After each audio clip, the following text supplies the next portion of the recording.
listening to the Betmaker Show. This is the college football PAC12 team season total futures betting odds preview for Monday, August 12, 2019. And now, live from Las Vegas, the host of the Betmaker Show, Brian Blessing. Time for another college football conference preview, and it's a good one. It's the PAC12. Brian Blessing in Las Vegas, along with Bruce Marshall. He's our resident fountain of information when it comes to college football, and we're focused on the PAC12 today. And Bruce, oh, how the mighty have fallen. This was a conference that in 2018 did not scare anybody. It didn't, Brian, and I have some reasons why I don't think that's going to change in the future. Although I think, and maybe even this year, there's still a chance for a team or two to careen through the season, maybe even undefeated if the schedule breaks right, like I think it might for a couple of these teams, and somehow get involved in the national title picture, somewhat inadvertently. But I don't think there's any legitimate top 10 teams that I see on the horizon in the Pac-12. Remember, this is a team, the main source for recruits in the Pac-12 has always been California. And listen, football participation numbers, they're down across the country. They are really down in California, up to 15% down. Also, the old stomping grounds, the real fountain of recruits used to come out of the L.A. area, and that's not as much anymore, certainly not L.A. proper. There are still some football factories in the periphery of the LA area, but not LA as much in proper. And that used to feed a lot of the California, LA in particular, used to feed a lot of the Pac-12 schools with their recruits. Not quite as much anymore. Plus the fact the conference has not built a fence around California or LA. I mean, you're seeing schools from the ACC, from the SEC, the Big Ten come in there and poach kids away. In the old days, maybe Notre Dame would pull a kid every once in a while, or some JC kids would leave. But, I mean, a school like Ole Miss is able to come in here, Ole Miss, and get its quarterback, Matt Corral. We'll talk about the Rebels later in our next preview. But, I mean, that's the sort of school that's been able to come into California and get the top kids, plus the fact there are fewer of them. Tougher for the Pac-12 to they're going to have to figure out some other ways to get recruits in, because they don't have a corner of the market on the California market anymore, which is dwindling anyway. And you look at it, Bruce, on paper, it looks like a three-horse race. Washington, Oregon, and Utah. Utah plus 275. Oregon and Washington 3-1 to win the Pac-12 title game. And we'll dive into each one of them specifically. Good football teams, but I think all three of them do have question marks. They do, and but two of them, though, I mean, they get the schedule to break pretty darn well, and we'll get into the Huskies and the Utes a little bit more when we start breaking down the conference. They do meet each other on November 2nd, which will be a titanic collision and maybe a preview and what would be a rematch of the Pac-12 title game from last December. Oregon, of course, thinks it's going to be involved in that, although the Ducks, even with their Heisman quarterback, Justin Herbert, schedule, I start off with that game against Auburn at Jerry World in Arlington. So they're having a little bit tougher non-conference-wise. But the non-conference part of the schedules at least work out pretty well for Washington and Utah. Each of them, their toughest tests look to be BYU outside of the league. And then, of course, they'll run into each other on November 2 in Seattle. All right, let's dive in. We'll get the fun started as we will preview the North in the Pac-12. Over under 5.5 wins for Cal. Head coach Justin Wilcox, he had a top 10 D in 2018, Bruce, and he's got an army of that defense returning, led by Evan Wheeler. So on the defensive side of the ball, things look good. The negative, they do have a very tough road schedule. What about the offense? Well, there's the question. And by the end of the year, Brian, it looked like Cal was playing, might as well have been playing the old single wing because they just weren't scoring points. Their last 6 games, they exceeded 15 points only once against a collapsing Colorado team. You remember that bowl game down in Phoenix against TCU that was unsightly, and the Golden Bears lost 10-7. Neither team had a quarterback there, but that's sort of the key here. They're going to have to figure out a way to score some points because, like you say, that defense is really good. Chase Garber's coming back as a sophomore showed some spark last year, but by the end of the season, they weren't moving the ball very well. They brought in a transfer, the cleverly named Devin Modster from UCLA, who started a couple of games for the Bruins and then transferred out there thinking he might be another option for this offense. But that's the whole key for Cal. The defense is top-notch, like you say. It was a very formidable stop unit last year, but the offense was poor, and that's got to improve for Cal to make a move this year. And then we go to Oregon, Bruce, and it's all about 6'6" quarterback Justin Herbert, over 7,000 yards passing, 63 touchdowns to 17 interceptions in his career. And Mario Cristobal, he's done a terrific job recruiting. So a lot of good things going on at Oregon to get them, back on the beam. Yeah, they look like they might be ready to reassume a position of prominence in the league after a couple of down years. And Herbert certainly looks to be the real deal. Maybe the first pick in the draft coming out next April. They thought he might come out this past April. He certainly could have and would have been a top 10 pick. Though his brother is one of those new recruits coming in, and he wanted to play a year with him in Eugene, so that helped out the Ducks for this season. They're happy to have him back. I wonder, though, the hype on Oregon, to me, is a little bit over the top, and understandably, perhaps with Herbert there, but I have some questions about Cristobal as a big-time coach. I know the recruiting seemed to be up this year, but that's going to take a couple of years to really manifest. Last year, let's not forget, this team 8-4 in the regular season, but 3 of those wins non-conference at home: Bowling Green, Portland State, San Jose State. Terribly weak schedule, all in Eugene. Now, Texas A&M pulled out of a game that didn't help. But if you throw those 3 games out in a watered-down Pac-12, this team was only 5-4, and got boat raced at Arizona. Lost a game at home to Arizona State. Also whipped in a game against Washington State, which is beating Oregon every year lately. So I am pumping the brakes a bit on Oregon as being a top contender. I know even the Auburn people down at SEC Media Days were talking about Oregon in top 5 terms. I don't buy it. To me, Washington is the pick to win the North, and I'm not even sure Oregon's a second pick until I see that Cristobal is a big-time coach. Oregon, 8.5, their season win total. Again, 3-1 to win the Pac-12 championship game.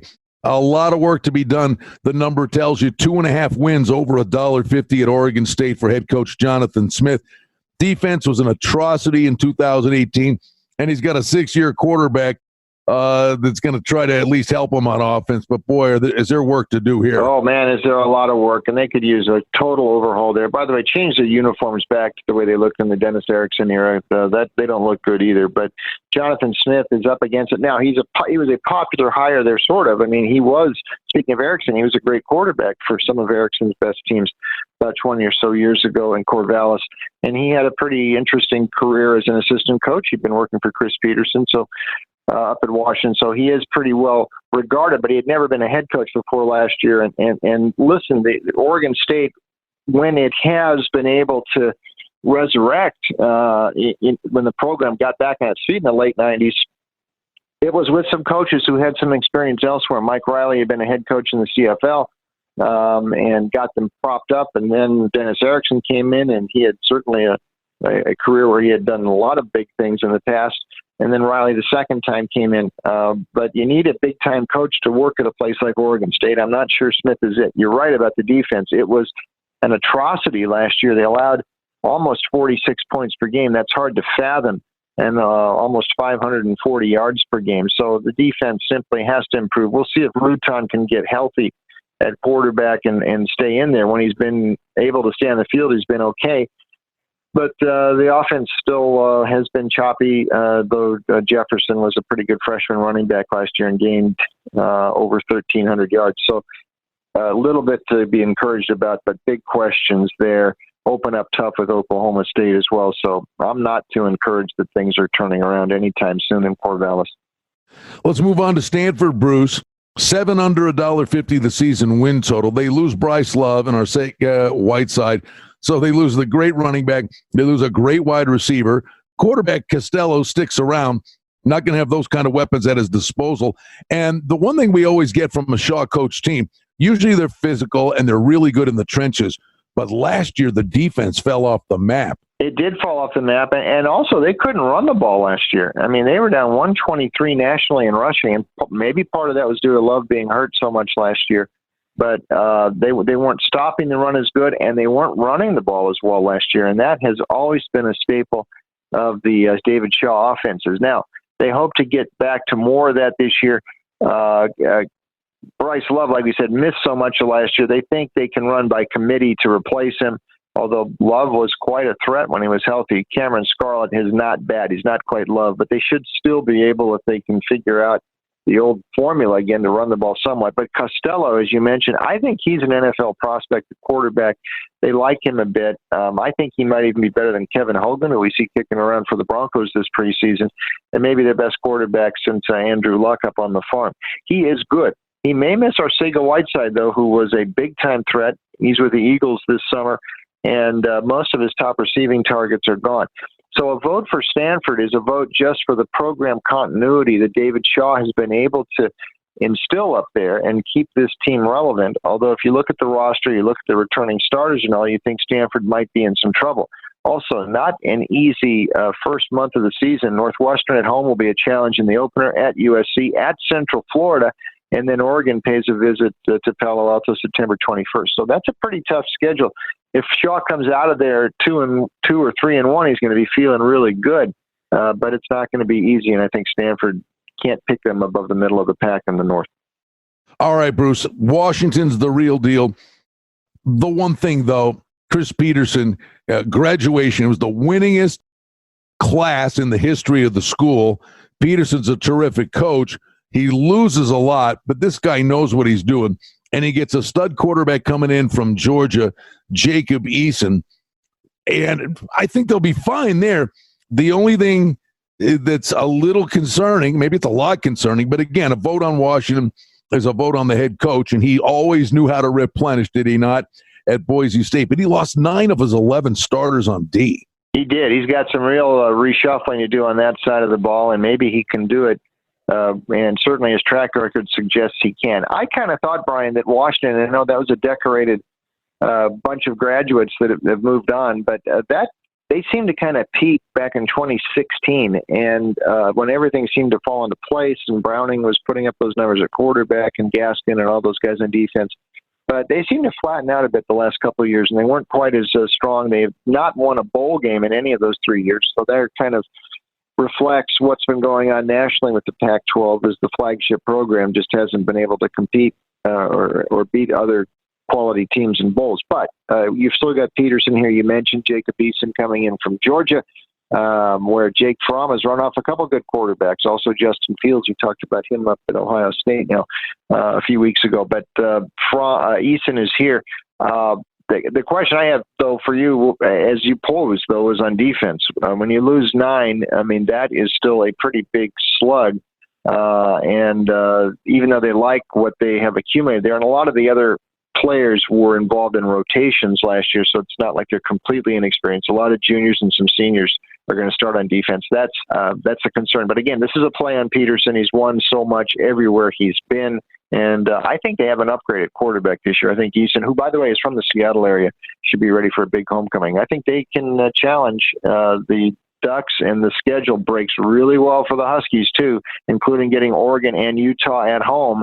And by the way, they have a week off before the Utah game. So this could be a big year up in Seattle if Peterson gets the defense playing up to speed real quick. You bring up a great point in regards to the schedule. They start fast, or should, with 4 of the first 5 at home. Betmaker, let's make some money tonight. For outstanding information and special offerings and promotions, we invite you and encourage you to sign up for our newsletter today simply by going to the website at betmaker.com. On to Washington State. He's a wild man. I was belly laughing watching Mike Leach belly flopping in a pool with his football team. They just love the guy. He's a wild man. But up there now, let's see what he does. He's got a transfer quarterback from Eastern Michigan, Gage Gabrud, that comes in with experienced wide receivers. 8 under $1.20 is the season win total. The one thing we should expect again, is a lot of offense and questions on defense. Yeah, but they haven't been as bad as before on defense. And like we remember some of the Leach teams way back at Texas Tech, they weren't all that bad the last couple of years in the stop in. And I'm a little surprised that all the publications and prognostications are picking the Cougars down third or fourth in the league and automatically picking them beneath Oregon. I mean, Leach has been beating Oregon every year the past several years. And with Jabrud coming in from Eastern Washington, he was a big-time quarterback when he was healthy. He got hurt some last year, but he posted huge numbers in the Big Sky. And he actually comes in with more credentials than Gardner Minshew, who transferred in last year from East Carolina as a grad transfer, ended up getting some Heisman votes, and you see him down Jacksonville Jaguars, and he'll probably make the team this summer. They think Jabrud could be better than that. And Leach, you talk about a guy with a track record winning, very underrated and still underappreciated, I think, by a lot of the prognostication magazines who pick these guys down the list. There's enough starters back on defense to think they'll still be competitive there. If Jabrud can deliver, and everything seems to point to him being able to do so, they should be fine. He's got 4 of his top 5 receivers back. Borghi, the running back, they think could really be a nice electric component to that offense. I think Washington State could actually challenge the Ducks. Well, can beat the Ducks and can challenge the Huskies, but that's been their problem. Leach has been able to beat Oregon. He has not been able to beat Washington, though. And this year he's got to go to Seattle to do that. That won't be easy, but they'll be in the bowl mix again and exciting to watch as usual. Let's move on to the South, Bruce. At Arizona, Sumlin didn't set the world on fire his first year. 6.5 under $1.35 is the season win total. How big a pass does he get? Because Khalil Tate, who was electric 2 years ago, was really banged up last year, and he's a dual threat quarterback, but he couldn't run. If you're finding the glasses half full scenario, is that maybe Tate improved one aspect of his game by being forced to be a pocket passer, and if healthy, could really set the world on fire again, at least on paper. Yeah, but I'm not going to give someone or Noel Mazzone as offensive coordinator a pass. Yeah, I mean, Tate was banged up a little bit last year, but they fundamentally changed the offense from what Rich Rod was running in 2017 when Tate burst upon the scene and put up all those huge numbers. Was PAC12 Offensive Player of the Week, I think 4 weeks running, and started to get some Heisman mention into last year. Changed the offense. We've seen this before. They wanted to make him more of a traditional quarterback. And even Noel Mazzone, as offensive coordinator, has said that, well, he looks more like a real quarterback now. Well, I don't buy that because he was a much more effective quarterback in the Rich Rod offense 2 years ago. And I just don't think they properly utilized Tate a year ago. Now, let's see if they make some adjustments this year. But we're hearing, no. I mean, this is what Mazzone wants a guy to do. A quarterback's supposed to spray the ball all around the field in his version of the spread.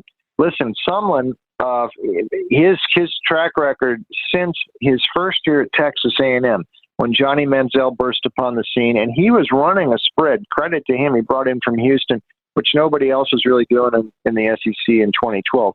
Quickly, the league caught up to Sumlin, and his records were not all that great. They moved him out thereafter after 2017, and this was a big disappointment, missing out on a bowl last year. Schedule wasn't even that tough. And this is a big failure last year at Arizona. I think this is a downgrade from Rich Rod, and I'm kind of down on Sumlin, and I'm not sure where they're going to go this year. And unless they get Tate back to doing what he's doing 2 years ago, it's just going to be another mediocre season, I think, in Tucson. Herm Edwards at Arizona State, second year with the program, 6.5 over $1.20. Here's what happened, I guess, Bruce. The defense improved, but they lose the quarterback, Manny Wilkins, and the stud N'Keal Henry, the wide receiver.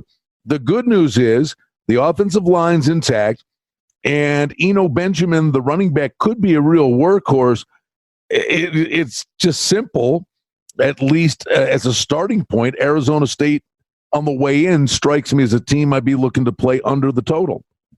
Yeah, and I think, you mentioned a couple of those guys who were, by the way, in NFL camps this summer. When N'Keal Henry was a first-round pick of the Patriots, and he started off very impressively in New England, they're going to miss him. And Manny Wilkins has been kind of generating a lot of buzz in the Packers camp this summer. Free agent quarterback. They think he might make the roster, at least the practice squad there, and you'll see a lot more of him in the preseason. This was a pretty live wire combination, maybe better. We knew Harry was good, and I think we might end up appreciating Wilkins a bit more this year if they miss him at quarterback. Now, you do mention Benjamin. Now, he put up huge rushing yards last year, over 1,600 yards. That was a single-season ASU record, and they've had a lot of great running backs throughout the years down in Tempe. So that was pretty impressive. But he also had Wilkins and Harry to help balance out the offense. Herm Edwards, though, unlike someone down in Tucson, people weren't as expecting as much in Tempe last year, and Edwards delivered pretty well. They got to a bowl game. They beat Arizona in the Territorial Cup with a nice comeback, generally punched above their weight. He proved very adept as a game coach there. He did a few things in managing the clock. Very good, very shrewd. And he knows what he's doing. I mean, he coached in the NFL over a decade. So even though he was out of coaching for a decade, this turned out to be a pretty good hire. Plus, everybody loves him down there. He's a nice guy. He's fun to be around. And after years of Todd Graham, the Sun Angel boosters are really happy. So I think Arizona State, because of Herm, gets back to a bowl, but they might miss Wilkins and Harry a little bit. Yeah, I would call those differing personalities for sure. Let's go to Colorado, where Mel Tucker gets his first head coaching job, was an interim head coach with Jacksonville in the NFL. What we got to pay attention to here, Bruce, 4 under $1.20 is their projected season win total.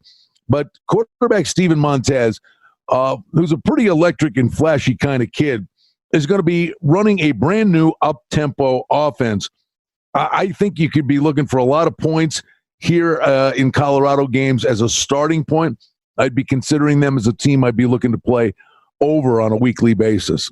Well, they were running some fast-paced stuff last year when they had Laviska Shenault, the great wide receiver, and they used him some out of the backfield as well. I mean, this team was really kind of unstoppable the first 4 or 5 weeks last year. In fact, people forget, we were talking about Colorado as a possible threat to make the Final Four into early October when they started 5-0 last year. But then you talk about the bottom dropping out. 7 straight losses. Part of that may be due to Shenault getting hurt. Now, he didn't miss a lot of time, but he was playing through the ankle injury, and he was not the same player.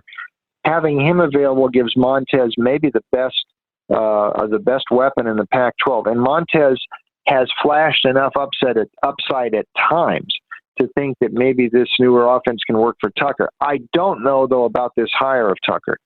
He comes from outside of the region. He has never coached further west than 1 year at LSU, I believe, back about 18, 19 years ago. So he's totally new to the region, and he is very much relying upon his assistants to get him up to speed. He had been at Georgia the last couple of years as defensive coordinator, but again, he is well out of his comfort zone here. So I'm not sure how this all works out. This is sort of the X-Factor team. Interesting couple of games in September there. Nebraska comes into Boulder. The Buffs won at Lincoln last year, so let's see if this old Big 8-day rematch, how it plays out. And then Air Force is on the schedule for the first time since 1974, an old regional rivalry they used to play a lot, but first time in 45 years that Air Force and Colorado have gotten together. I'm not too bullish on the Buffs, but I would still keep an eye on them because Montez and Shenault are an electric combo. Oh, boy. What's the total in that game? Colorado and Air Force. Colorado preparing for that offense. Yikes. Yeah, that'll be good. September 14th in Boulder. And we talked about Air Force before. I kind of like what Air Force is doing this year. I'm actually going to watch that game, believe it or not. Well, I'll tell you right now, and the weather should be decent, you would think, at that time of year. Points, and more points maybe in that one. UCLA. Chip Kelly, 3-9 in his first year. They did improve on the back end of the season, but 6.5 under $1.40 is the season win total. I think what we're staring at here, Bruce, as he's continuing to bring his people in, just with the personnel he has, it's going to be more of a run-based offense. Yeah, and really, I mean, most of Kelly's offenses were run-based up at Oregon. I mean, this is a little different. I was talking to another show elsewhere and trying to compare what Cliff Kingsbury's doing down at with the Cardinals to what Chip was doing with the Eagles and the 49ers a few years ago. And I said, it was Chip never really ran an air raid like Kingsbury. There's sort of some different offenses. His offense is always up-tempo, spread option sort of stuff, but he's able to run the ball like heck at their best. And late last season, we saw a little bit of that from UCLA. Now, I will say this. I have not seen any team in the country with as much divergence of opinion as to what they're going to do this year as UCLA. Some people think they're poised for a recovery. Maybe they are. They were playing better down the stretch, although they only won one of their last 5. Those last 3 games, Arizona State, SC, and Stanford, they could have won all those. They were obviously doing something well on offense. They did beat USC, so if Kelly picked one game to win, he picked the right one for the Bruin fans, so it made the 3-9 a little bit easier to swallow. Joshua Kelly looks like a big-time running back here. He's a perfect fit, quick hitter, perfect runner for the Kelly offense, and posted big numbers last year, ran for almost 300 against SC. Let's see if Dorian Thompson-Robinson, who's maybe forced into the mix a bit too soon last year as a freshman quarterback, can run, and how up-tempo Kelly goes. He wasn't running tempo as much with this team last year, I think because he was worried about the defense. But the defense did show some improvement. It can't be worse than it was in Morris last year in 2017. They've got some playmakers over there. They think they're going to be better. And we'll just see how, if that sort of resurgence we saw last year carries through to UCLA. It's a tough non-conference schedule, including the opener at Cincinnati. Oklahoma comes into the Rose Bowl a couple of weeks later. So we'll kind of know how far the Bruins have progressed by mid-September. I think they're getting back to a bowl. And if they contend in the South, I'm not sure. But I do think the arrow is pointing up in Westwood. At USC, 7 over $1.30 season win total for Clay Helton.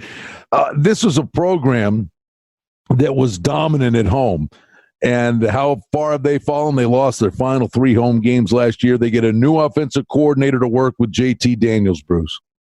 Yeah, and last year, apparently in the Notre Dame game, when Daniels had some success throwing short and intermediate way. So what did he do? Well, he hired Kingsbury as his offensive coordinator after he got fired by Texas Tech. Then Cliff gets pulled away by the Arizona Cardinals.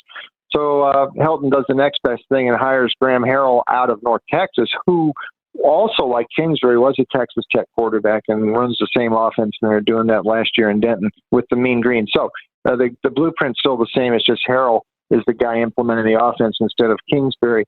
And whether JT Daniels can do it, or if he's even going to beat out Jack Sears at quarterback. Sears made a move on him in spring. Sears played pretty well last year in a couple of games he got in there, and JT was hurt. I think Daniels was quite overrated. But the bigger story here is the hot seat of Clay Helton. A lot of SC people, look, that is a demanding fan base. This reminded a lot last season of Paul Hackett's last year when they also finished 5-7. They ran him out after 2000, and they thought they'd do the same with Helton after the same record. Lynn Swann, though, didn't hit the eject button, and there's a lot of SC people who think Helton won the 2 previous years, mainly because Sam Darnold was there, and we saw how good he was playing last year in the NFL. There might be some credence to that. Overall, though, the defense doesn't look dominating. It looks like they're trying to just become Texas Tech on offense. The schedule is demanding. They might get off to a fast start, and Helton might need it because the schedule then gets pretty tough. Utah, Washington, Notre Dame, back-to-back by midseason. But the heat is on Helton. The heat is on Lynn Swann, the AD from the Boosters, who are also a little bit upset. They have refurbished the Coliseum completely. They're pretty much done with all that, and they are tacking seat licenses on to the longtime season ticket holders, and some of them are not happy. So this is a situation that Helton better win quick, or the War Drums are going to beat loudly at the Coliseum. And possibly we've saved the best for last. That's Utah. Kyle Whittingham, 11-2 in bowl games. He lost the Holiday Bowl, but wait a minute, his quarterback was hurt in that game. So Tyler Huntley comes back from that collarbone injury. They got a solid running back that's coming back as well. They're plus 275, the favorite to win the Pac-12. They do have some questions. They lose Starr, and it's no small thing, Bruce. It's a third of the game. They had a great kicker and a great punter, so they got a little work to do on special teams. And, in big games, close games, that could matter. But 9 over $1.50, a lot of good things to say for Utah. Yeah, and you're right. You're correct to point out the kicking game was important, and it was a real plus for Whittingham the last couple of years. So that's obviously going to be a point of emphasis. But everything else seems to be pointed up there. You mentioned last year, they won the South. Huntley got hurt, though. He missed the last part of the season, the quarterback, and they started off pretty well with him. But he is back healthy to go. Zach Moss, the running back you mentioned, decided not to try the NFL in the draft. He's back for another year. So all the runners and all the top receivers are back in the quarterback. So all the skill people are back. Much of the offensive line is there. It's all systems go. Defensively, Whittingham thinks all 3 of those Polynesians on the front of his defensive line there are going to be playing in the NFL. and some of those guys decided to stick around an extra year too. So this could be a special sort of season at Utah. I wonder, though, just if this is really an elite program. We're going to find this is Whittingham's best chance this year. But they seem to find ways to blow some of these games last year. The bowl game in particular, they were in control, and that thing turned around so quick against Northwestern. They lost the game against Washington in the Pac-12 title game. Big games, they seem to kind of fall short. This year, the schedule, though, if they can get by that opener against BYU, which is down in Provo, and that was a tough game for them last year at home. I mean, the freeway ramp is open all the way into November, or they could be undefeated up against Washington. This could be a big year for Utah, but they're going to have to make sure they avoid that banana peel in the opener at BYU. Otherwise, I think it's full steam ahead for the Utes. Final thought, Bruce. You certainly out of conference games is one way, but is bowl season the best indicator of what you're dealing with in terms of overall strength with the conference on neutral fields? And in the last 3 years in bowl games, the Pac-12's gone 7-15 straight up and 3-19 against the spread. That's just flat out bad. It is. That is a pretty good indicator. And last year, a couple of those wins were not. I mean, Stanford beat Pitt by 1. Couldn't cover the point spread in that bowl game down in El Paso. Oregon beat Michigan State. I forgot to mention that about the Ducks. That was a miserable game, 7-6 in Santa Clara. Didn't cover that point spread either. The only point spread the Pac-12 covered last year in the bowls was Washington, really in the back door against Ohio State in a game that the Buckeyes were totally outclassing the Huskies until they sat in the lead in the fourth quarter. To answer your question, yes, the bowl season does indicate that something is amiss in this league, and we see it during the regular season too. But because the schedules break well for Washington and especially Utah, I think there's a chance one of those might slip through and be a factor in the Final Four in December. We'll just have to wait and see.